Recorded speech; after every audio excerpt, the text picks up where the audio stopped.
గబ్బర్ సింగ్ సర్దార్ గబ్బర్ సింగ్ అంటూ అభిమానులందరూ పాడుకుంటున్నారు.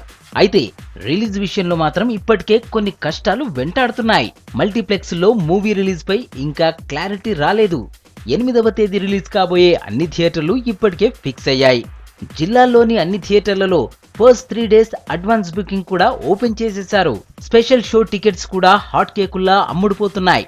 అయితే హైదరాబాద్ లోని మల్టీప్లెక్స్ లో సిచ్యువేషన్ ఇందుకు డిఫరెంట్ గా ఉంది. సింగిల్ స్క్రీన్ థియేటర్లు టికెట్స్ ఓపెన్ అంటూ ఉంటే మల్టీప్లెక్స్ లో మాత్రం పోస్టర్ కనిపించడం లేదు, బుకింగ్ ఓపెన్ కాలేదు. గతం కంటే భిన్నంగా మల్టీప్లెక్స్ల నుంచి అడ్వాన్స్ అడగడమే దీనికి కారణంగా కనిపిస్తోంది. ఇప్పుడు కమిట్ అయితే మిగతా వాళ్ళు డిమాండ్ చేసే అవకాశం ఉండడంతో నో అంటున్నాయి యాజమాన్యాలు. మూవీ డేట్ దగ్గర పడుతుండడంతో సమస్య పరిష్కారంపై 2 వర్గాలు చర్చలు జరుపుతున్నాయి. వీలైనంత త్వరగా ఈ ప్రాబ్లం కొలిక్కి వచ్చి బుకింగ్ ఓపెన్ చేయాలని ఫ్యాన్స్ కోరుకుంటున్నారు.